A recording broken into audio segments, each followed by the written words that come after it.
Hello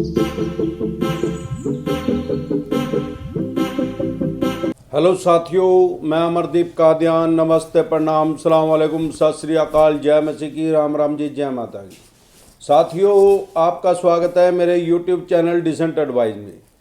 साथियों, आज हम बात करेंगे कि आज माननीय सुप्रीम कोर्ट में क्या रहा। जैसा कि आपको पता है कि 22 से भी ज़्यादा मोराटोरियम के रिगार्डिंग और अन्य विषयों पे माननीय सुप्रीम कोर्ट में केस लगे हुए थे और लोग पलक पावड़े बिछाए माननीय सुप्रीम कोर्ट के डिसीजन की वेट कर रहे थे। सबसे खुशी की बात जो मुझे आज लग रही है कि एनपीए से रोक नहीं हटी है। सबसे पहली बात तो यह है कि आज भी एनपीए पे रोक लगी हुई है। बहुत से आदमियों के कमेंट मेरे पास ऐसे भी आ रहे हैं कि सर कब तक माननीय सुप्रीम कोर्ट से फाइनल डिसीजन आ सकता है। तो उससे पहले हम ये समझेंगे कि जो कोर्ट में सिविल का केस होता है, क्योंकि ये सिविल का ही केस है, ये कोई क्रिमिनल का केस नहीं है जो मोराटोरियम के रिगार्डिंग गया हुआ माननीय सुप्रीम कोर्ट में। तो जो सिविल का केस होता है वो थोड़ा लंबा ही चलता है, वो चाहे लोअर कोर्ट हो, चाहे हाई कोर्ट हो, चाहे सुप्रीम कोर्ट हो, क्योंकि उसमें फैक्ट को देखना पड़ता है, दोनों पक्षों की बात सुननी पड़ती है और ये सारी थोड़ी लंबी प्रक्रिया है। आपने देखा होगा, क्योंकि हमारे देश में लोकतंत्र है, दुनिया का सबसे बड़ी डेमोक्रेसी इंडिया के अंदर है, तो यहां ऐसे नहीं होता कि पब्लिक का पक्ष देख लिया जाए सिर्फ, और ऐसे भी नहीं होता कि सिर्फ बैंक और एनबीएफसी कंपनी का पक्ष देखा जाए। बैंक और एनबीएफसी कंपनी से बहुत बार यह आग्रह किया गया है माननीय सुप्रीम कोर्ट में कि एनपीए से रोक हटा ली जाए। NPA means non performing asset, ऐसा पैसा जिससे बैंक या एनबीएफसी कंपनी को आज फायदा नहीं हो रहा। जैसे ही किसी भी आदमी का एनपीए से रोक हटेगी, किसी का भी लोन एनपीए में जाएगा, उसके खिलाफ बैंक या एनबीएफसी कंपनी कोर्ट में केस कर सकती है। उससे पहले बैंक या एनबीएफसी कंपनी कोर्ट में केस नहीं कर सकती, ना ही उसके साथ उसकी, जैसे आपका अगर सिक्योर लोन है, मकान, दुकान, जमीन जायदाद, scooter, motorcycle, car, jeep, truck, बस, उसको रिकवर नहीं कर सकती। मेरे देखने में ये आ रहा है बहुत सी एनबीएफसी कंपनियों वाले एनपीए में जाने से पहले ही उसको छीना झपटी कर रहे हैं, ट्रक, बसों को, स्कूटर, मोटरसाइकिल, कार, जीप खोस रहे हैं, लेकिन उनकी एक्शन तो कर नहीं रहे, क्योंकि उनको भी पता है कि एनपीए पे रोक है। लेकिन जो आम आदमी है उसको कानून की पूरी नॉलेज ना होने की वजह से उसके साथ छीना झपटी हो रही है। अगर आपके साथ ऐसी छीना झपटी हो गई है या कोई करने की कोशिश करे, सीधा 100 नंबर पे फोन कर दे सबसे पहले। अगर हो चुकी है तो माननीय एसपी साहब के पास इनकी कंप्लेंट दो कि इस आदमी ने गैर कानूनी तरीके से मेरी scooter, motorcycle, car, jeep, truck, बस को खोस लिया है, तो उसके खिलाफ 100% उसके खिलाफ कार्रवाई होगी। ये जो 99% चवन्नी छाप रिकवरी एजेंट है, ये यही काम कर रहे हैं। अब सवाल यह आता है, जैसे एनपीए से रोक हटेगी तो फिर इनके पास राइट्स आ जाएंगे आपसे गाड़ी रिकवर करने के, या आपका मकान, या जो भी चीज है, व्हाटएवर, जो भी आपने सिक्योर लोन में एज ए सिक्योरिटी रखी है। अनसिक्योर लोन है, आपने चेक दिया है, तो इनके पास पावर आ जाएगी 138 नेगोशिएबल इंस्ट्रूमेंट एक्ट के तहत आपके खिलाफ कार्रवाई करने की।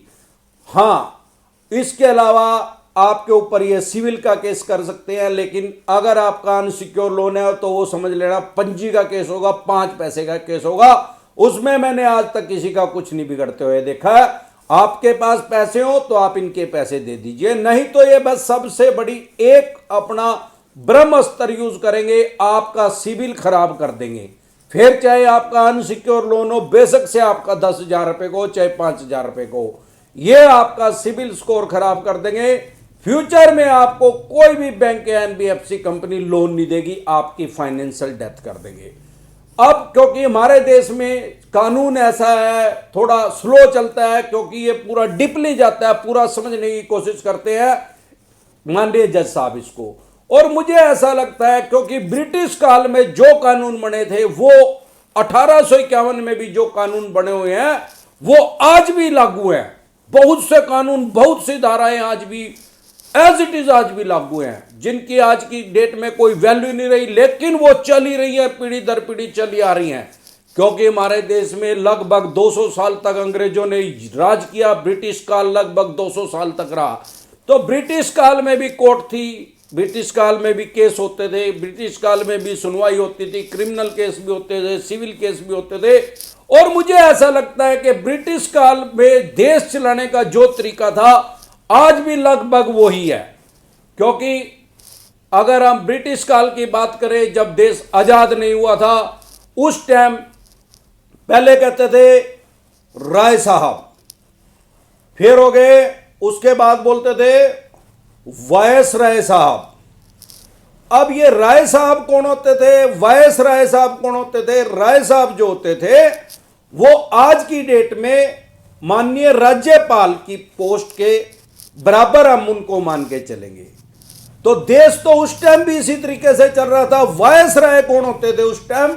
वो आज की डेट में जो हमारे माननीय राष्ट्रपति हैं, महामहिम राष्ट्रपति जी, उनके अकॉर्डिंग उनके ही बराबर वो पोस्ट होती थी।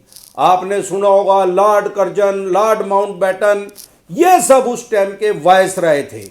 तो इस तरीके से आज की डेट में क्या होता है भाई, जो जिले में जो सबसे बड़ा ऑफिसर होता है उसको डीसी कहते हैं, बहुत सी जगह स्टेटों में उनको डीएम भी कहते हैं। उनका काम क्या होता है, जितने डिपार्टमेंट होते हैं सारों को उनको ही कवर करना होता है, सबके वो ही हेड होते हैं। वो सबकी जिम्मेवारी उन आदमियों, उस डीसी साहब जो होते हैं उनके ऊपर होती है। अब जो राज्यपाल जी होते हैं, जो उस टाइम जिनको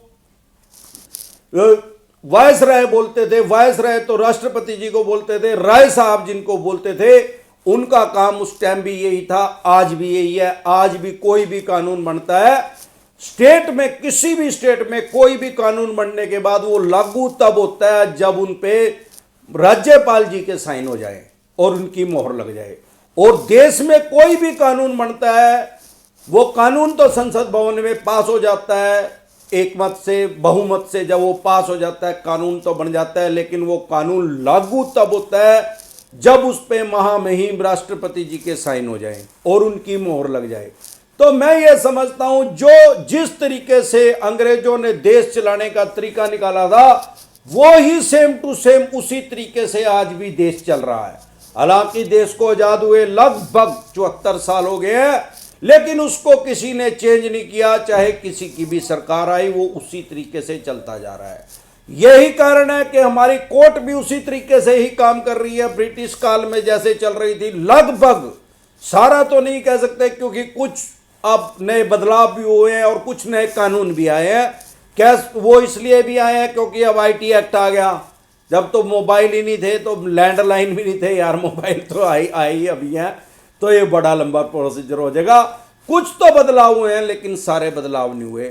इसीलिए अभी भी माननीय सुप्रीम कोर्ट ने आज इसमें जो केस लगा हुआ था, इसमें 1 हफ्ते बाद की फिर तारीख लगी है, यानी कि 1 हफ्ते बाद देखते हैं कि डिसीजन आएगा और किसके पक्ष में आएगा। मैं ये समझता हूं कि मोराटोरियम तो शायद नहीं बढ़ पाएगा, क्योंकि मोराटोरियम जो है आम और खास आदमी के पक्ष में भी नहीं है। अगर आपका 15 साल का होम लोन बचा हुआ है और आपने 2 साल के लिए मोराटोरियम ले लिया, तो आप मान के चलना आपकी किस्त 25 से 30 साल तक की हो जाएगी। यानी अभी 15 साल बैलेंस थी, आपने 2 साल अगर रोक दिया तो 10 साल से लेके 15 साल तक डिपेंड करता आपने किस बैंक के एनबीएफसी कंपनी से पैसा लिया।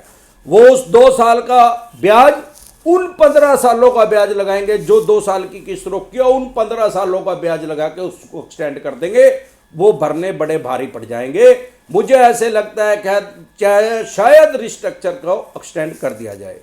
तो इसी तरह की या किसी भी तरह की कोई भी समस्या है आपके किसी यार प्यारे रिश्तेदार को, तो आप उनके पास मेरी ये वीडियो शेयर करें। आपको कोई समस्या है, किसी भी तरह की परेशानी आ रही है, आपको डिसेंट एडवाइस चाहिए, आप कमेंट करें। ऐसे ही मेरे चैनल पे अपना प्यार बनाए रखें। नमस्कार।